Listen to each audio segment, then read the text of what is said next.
All right, I get a lot of questions about how the Kona Adapter Kits compare to the Isolite and DryShield systems and how they function, are they different, and so on. So in this video, I'm just gonna explain the differences and the similarities and how things work, all right? So this is what I have here is my Kona Adapter DS kit, which is for DryShield mouthpieces. It comes in 3 parts.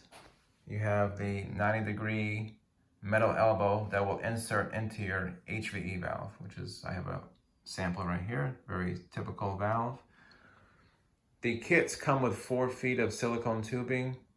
I cut mine down to 3 feet, so shorter the better, but I just sell it with 4 feet in case somebody needs, a longer tubing. And then the last part is the Kona adapter itself. This is the DS version, which is for DryShield. And that's an autoclavable DryShield mouthpiece. So again, this part will go into the mouthpiece, and the mouthpiece will go into the patient's mouth. The 90-degree elbow part will go into your HVE valve, and the valve will stay perched. It doesn't come up to the patient's face. Just this part will come up to the patient's face with the mouthpiece, if that makes sense. So the actual tubing here, the tube kit, is the same for the Kona Adapter 2.0, which is for the Isolite mouthpieces. So that's the Kona Adapter 2.0, and that's the Isolite mouthpiece. So the only difference is the actual adapter. The tubing stuff is all the same.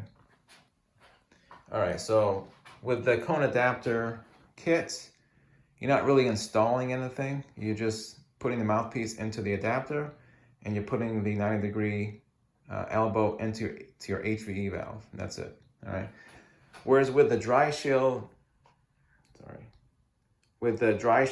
and the Isolite systems, you're actually replacing your HVE valve. So you're going to remove that valve, and the DryShield system, which is right here, will get inserted into the tubing.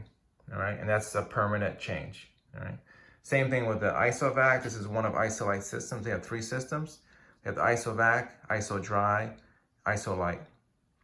So like the DryShield, the IsoVac will get inserted into the HVE tubing, which again is a permanent change. All right, and that's my old Isolite system. So with Isolite system and the IsoDry system, those replace your valve and the tubing. All right. So that's the only difference there. So obviously with these systems, Isolite, IsoVac, and so on, mouthpiece will go onto the valve itself, and this whole thing will go up to the patient's face. So with these systems, they have their own internal vacuum control. All right, because you have to replace the valve, so you won't have this to use. But with the Kona adapter system, because that gets inserted into the HVE valve, you control the vacuum with the actual HVE valve. All right. So I think that's it. If you guys have any questions how these systems function. So with mine, you don't install anything technically. With these systems, you have to install it, but it's very simple. Okay. That's it. So if you guys have any questions, let me know. Thanks.